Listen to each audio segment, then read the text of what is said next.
Hello and welcome to MRD Chatroom. My name is Shernell Marshall. Today we continue in our discussion series looking at the topic, social media, toxic or transformational. In our previous episode, we looked at how the world is rapidly changing and how it is impacting and shaping not only our society but our youth. However, we learned that despite their seemingly overuse of social media and the technology, they most value family and friends. So that's important for us as adults to recognize. Today we want to go on to looking at social media addiction. Is it intentional? And its impact on its brain activity. Once again, we have with us the co-founder and program director of Equination, Mr. Arnold Gosden. Welcome again, Arnold. It's good to be here again. So we want to talk today about social media or digital addiction. So we're going to begin with that. What is digital addiction? Digital addiction, according to one gentleman, Brad Huddleston, he wrote a book called Digital Cocaine.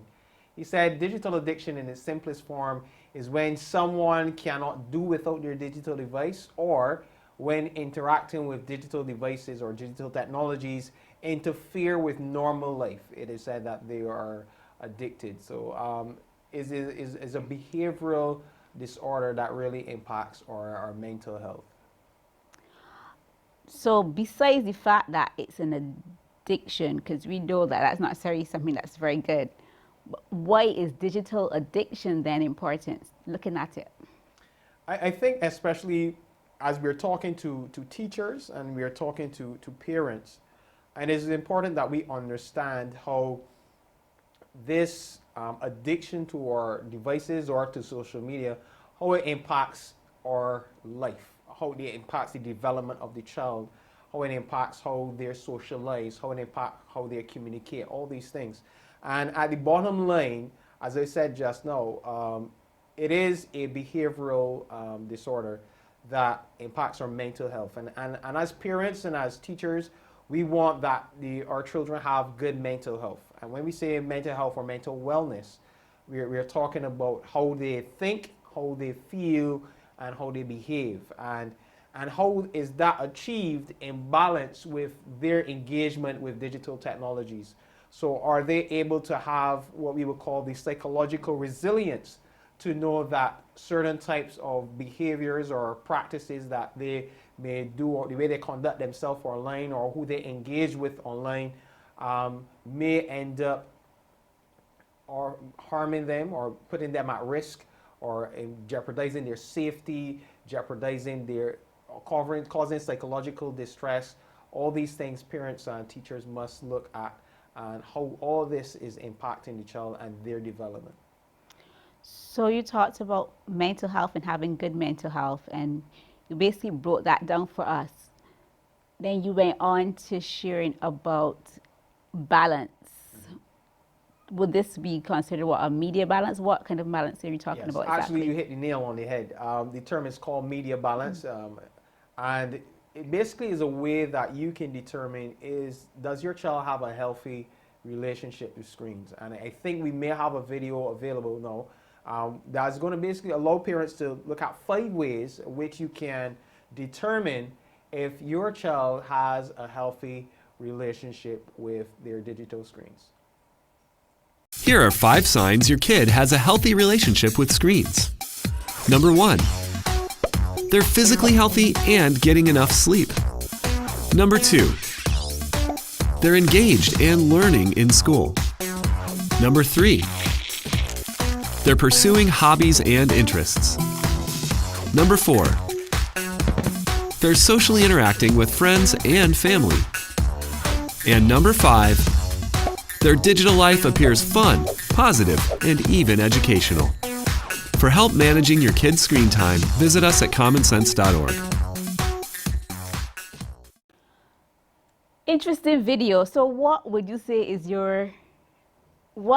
basically 5 different ways of whether they have a good media balance relationship with screens? That's right. The term I want to remember.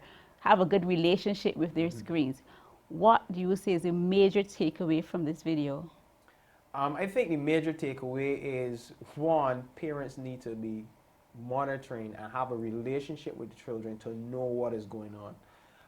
I think when we ask children at school, all right, do you have a healthy relationship with your screens? A lot of them would say no, some said yes. But a lot of parents may not even know because sometimes they are so busy in their life. And I think we raised this in the last episode that we need to take time to monitor and to know what is happening in our children's lives. So this is important. We mentioned the balance, we mentioned the media health. We know that social media, as we said in our first episode, that social media is basically here to stay. It's not going anywhere. So as parents, we need to help our children understand how to balance this thing that is almost like a natural way of life and not lose the whole joy of living. I remember watching a video one time, and the video showed a gentleman who is constantly in his phone. His phone offered some conveniences, but he never looked up to take a look at his surroundings, never looked up to enjoy his food, all these things because he was constantly in the screen. And at the end of that video, it says, phones are awesome, but not as awesome as living. And I think that's what we're trying to achieve. How can we enjoy our phones? How can we enjoy social media, but safely, confidently, and positively, recognizing the impact it has on our mental health and behavior? So having an unhealthy, because if you can have a healthy, I guess you can have an unhealthy. So having an unhealthy relationship with screens may be one of the signs of digital addiction. What are some of the other signs or maybe reasons? Well, before we get into some of the research and stuff that they have going on, I want to mention just generally something that we take for granted, but it is there. It's like a rule of life, or one of these golden rules that you have. Mahatma Gandhi says this: a man is but a product of his thoughts. What he thinks, he becomes. And therefore, it's important that we recognize that what our children are consuming, how they're conducting themselves, the amount of time that they're spending in their devices and what they're doing will have an impact on who they eventually become. We have this term now called Neurolinguistic programming, which is a psychological approach that analyzes the relationship between how our thoughts impact our language and patterns of behavior, and how they fuel certain experiences to specific outcomes. So to put that in a simple form, there's another quote by a guy called Lao Tzu. It says, watch your thoughts because they shape your words. Watch your words because they shape your actions. Watch your actions because they shape your habits. Watch your habits because they shape your character. Watch your character because it becomes your destiny.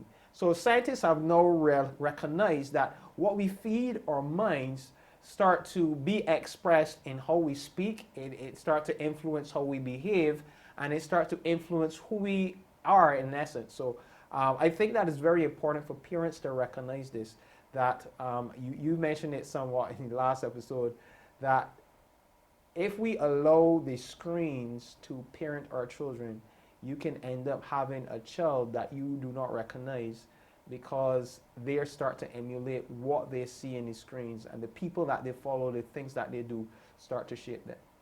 So this neuro-linguistic programming, this has a lot to do with their mental health by chance? Yeah, and it's really looking at that, how your mental health and your mental wellness is impacted based on the things that you focus on. Like any other behavioral addiction, what you are basically driven by that. So sometimes we expose our children to things well before their time. So we know, for instance, that many of the social media companies, if not all of them, have signed on to something called the Children's Online Privacy and Protection Act, which says that children should, under the age of 13, should not use social media. So that's why they would ask you, what is your age? And if you have an age, if you mention the correct age, because we recognize that a lot of our children are what we would call catfishers. They falsify their identity online to have access to these apps and to these games and so on. but they recognize that there is a real threat to a child's mental health as well as a child's safety when engaging on social media. So they put those measures in place. So parents need to be aware of that. And it's not only in terms of just the mental health, but also in terms of their brain's development as well. Well, continue. Let's hear how this impacts on their brain development. This is quite interesting. Right. So, especially, well, children may not believe this, especially our teenagers, but the teenage brain is still developing, right? And there is the part of the brain that is there for the whole impulsive behavior that they have, or the aggressive behavior, that entertainment drive and all that sort of stuff. That part, the amygdala, is usually, that develops first as a teenager. So that's why they have this, like, I mean, they don't think before they act. They know nothing wrong can happen. I can just do this. They're just going with the thrill of being involved in this. Why I can't do this? Why I can't do that? And then the other part, the frontal cortex, which is the part of the brain that allows us to reason before we act, or allows us to recognize that, hey, this thing is detrimental to my development, so let me put this away, let me stop with this. That usually develops around age 20, 21, 22, according to research. So it's therefore important that our brain, it starts to prune. So all through this time we are having what we call pruning. The brain is pruning. So if the child is only on their device and all they do is gaming or texting or whatever, and this is as much as the motor skills that they get, because they're not going outside, they're not involved in sports, they're not involved in other things. You're recognizing now that other motor skills are not being developed, and the brain starts to realize, okay, you don't need this, you don't need that. You're not paying attention to those things. So let me focus on what you are paying attention to. So the research has actually shown, as we are talking about social media addiction and digital addiction, that the same type of brain patterns that you are having with people who have an addiction to drugs and to other substances is the same type of, and people who are involved in gambling is the same type of brain activity you're having with people who are addicted to social media. So that's what the research is showing, actually. So let me ask you this, Mr. Goslin. You have said all that. Does this impact then on the way our children learning, or how they respond in the classroom? Is it, you said the brain, if it's not using the brain for all that it's desired to do, if it's made out to do, then it becomes limited. So if a lot of time is spent on digital devices, spent on social media, just chatting or doing this or looking at short videos and all the things you would have mentioned in episode 1 about they being micromanagers and all these things, how is that impacting their schooling, their education, their learning? All right. What we are seeing in terms of the whole learning situation, we talk about social media addiction, the interaction with social media, along with like gaming, has this release of what we call the feel-good chemical called dopamine. So the brain is on this constant stimulation of dopamine. So dopamine is released when you get those likes, or when you get those follows, or when you get a notification, or when you win a game. So we get addicted to that whole feel good, that pleasure you get when interacting. We talk about the whole entertainment addiction as well. So this feel good thing, the brain says, you know what, I like this, give me more of this. I love this. All right, so we see that when children are hooked on that dopamine that they get from the phones, that type of stimulation, they can easily get distracted. So you're in class, you want to pay attention to what the teacher is doing, but then you get a notification on your phone, and all of a sudden your concentration is broken. You're going to check your phone and so on. And then there's a stress that is related to this, especially if, for instance, you are waiting, you message someone or waiting a message, so you can't concentrate on what the teacher is saying because you're thinking this person has to message me back. All right. The other thing that we see happening is that the brain's ability to multitask is diminished. That's what the research is showing. So some of our children, they are in class on the tablet or on the laptop, they are checking their phone, they may be doing something else, and they're thinking that, hey, I can check my phone I can still concentrate on what the teacher is saying. But actually, the research is showing that your ability to multitask is diminished with your as you have developed an addiction to social media or to your device. The last thing I would mention is the whole aspect of long-term memories. What we're saying is that your brain's ability to have long-term memory triggers are also being diminished. Obviously, that is seen because our ability to concentrate is less, or the ease of distraction is greater. So we're easily distracted. So therefore, all the things that would help you to commit certain things to memory is not there because of the distractions. And the other thing is that with social media, as we start to engage more, we don't have all the multisensory things that will create certain experiences or allow us to commit certain things to memory. So we don't go on our going to class with our screens on or our cameras on, and there's also obviously security reasons for that. But that now allows like all the expressions and certain things that would allow a teacher to communicate in a particular way and a child to create the memory is not there. Or we may interact via chat, which is very, they don't allow for a lot of expression in there. So all these things impact the brain.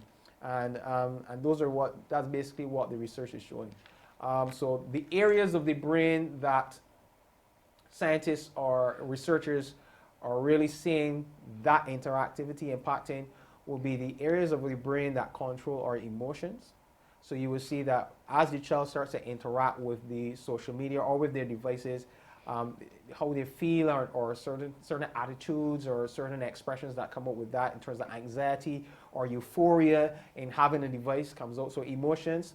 Then we have the area of the brain that controls our ability to concentrate is also impacted, as we mentioned, the whole aspect about memories and so on. So those are the areas of the brain that we see have impacted. And then the final area is the area of our brains that control our decision making. And I think that is the one area that is very alarming, that a lot of the times, a lot of the decisions that our youth are making, our students are making, is based on their addiction to their screens, and they may not even recognize it. Glad you segued back into addiction to screens, because we're supposed to be talking about social media addiction as well as the impact that it has on brain activity. And we spent most of the time talking about brain activity. Not sure if we have enough time now to go into social media addiction, but my question to you is, do you think then that social media addiction is intentional? After you said all you said about the not so positive effects, not sure if we're going to call it negative, but why would social media addiction then be even intentional? If it is, that is. I have a phrase that I use a lot. I say social media is more about sociology and psychology than it is about technology. Right? And the reason why I say that is that we have some research that shows that a lot of these social media companies may utilize what we call attention engineers, or they hire people who research human psychology and brain activity. And then some of the models from the gambling environment or some other models from addictive behavior, they model that and include it in developing certain technological features in social media. All right, so I am not going to say that is intentional or is not intentional. What I would say is that we will present some of the evidence. We actually have a video of what researchers are saying, and some of the people who have actually worked in some of these social media companies have left the company and are advocating against some of the addictive they call it intentional addictive features that these companies are adopting because of this whole competition. So we have a video that we want you to take a look at. You could call this our first-hand witnesses or the researchers, and then afterwards we could talk about what are some of the things that may be indicating how these using different strategies to shape our behavior when connecting with our digital screen. So take a look at this video.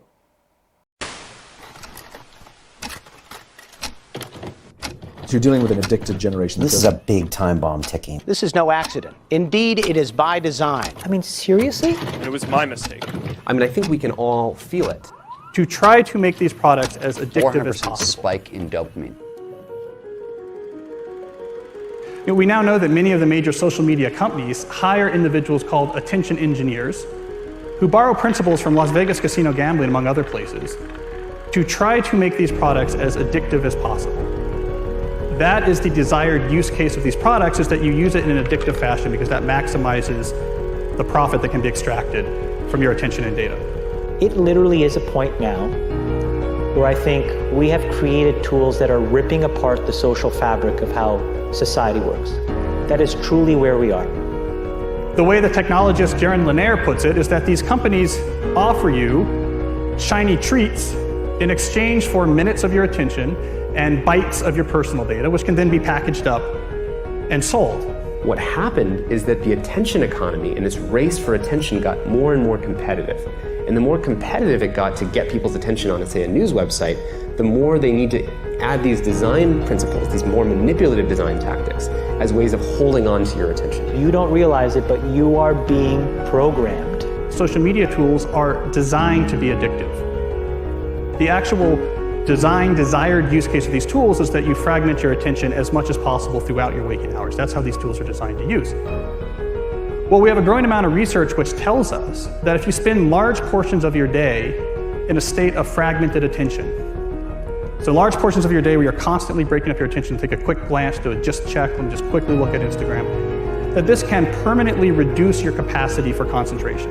I am especially worried about this when we look at the younger generation coming up, which is the most saturated in this technology. And it's very addictive because if you pull on the slot machine arm enough, you will win. And you never know which pull will reward you. We have just seen that eye-opening video. I trust it was eye-opening for many of you as it was for me. I think we're going to leave a question up to them to decide, right? Whether social media addiction is intentional or... Yes, I will leave it up to them. But before we even, there are other things that people don't recognize. Like I said, I've been working with technology for a while. And I realized that there are certain type of strategies social media companies would use in order to generate certain types of behavior. And especially when we think about young people, people say that technology is designed to utilize the basic need to feel a sense of belonging. Remember, we talked about them being shaped by their peers and they don't want to feel left out. We talk about the whole aspect of FOMO. All right, and it is at the heart of a lot of these social media features. We have these type of things. So basically, I look at three categories, if you want to call it that, three categories of strategies that social media companies may adopt for compulsive checking. And compulsive checking is basically a use of persuasive techniques to get us constantly checking our phones. All right, young people. Let me ask you this: what do you think is the average amount of time young people spend on their devices? All day. 24/7. Okay. Waking hours, probably about 8 hours a day. Okay, so you are both correct, if you want to put it that way. The research says that they spend at least between 6 to 9 hours a day on their devices, but when you ask them, they will say 24 hours. They feel like the only time I'm not on social media is when I am sleeping, and even that, sometimes your phone is in your hand, and you get up in the middle of the night to check it out. All right, so when we look at that, the research says that young people check their phones at least 150 times a day, right? So then we ask ourselves, so what is it that these social media companies may want to drive that level of engagement? And then let me ask you that question. If we're looking at it from you're a social media company, what is it that you want people to use these devices or your app? And the song comes to mind. Money, money, money, money. Right. I don't think it could just be money, can it? Yeah, money has a major role in it because, as you know, the more time, and most of these apps are free. So, but what they sell is advertising. So the more time you spend on your phone, the more advertising you get to see. The more ads you see. The more ads you see, the more money they make. The more you interact with the ads, the more money they make. But it's not just the advertising. We have what we call data mining sites. And what data mining sites do is that these social media companies, as you interact with them, you share things like your interests, what you like, what you don't like. And they start to gather this data and they profile you.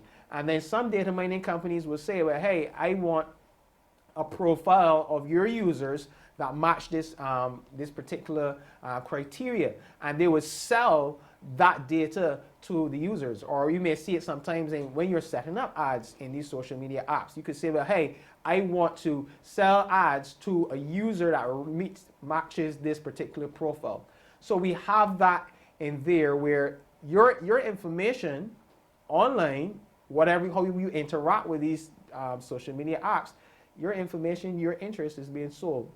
There are other reasons why as well to control market. We see a lot of these social media companies buying up other social media companies, and that allows them to not only be the dominant organization or the dominant company in the area, but if you have a large user base and you're selling ads, it drives up your stock prices.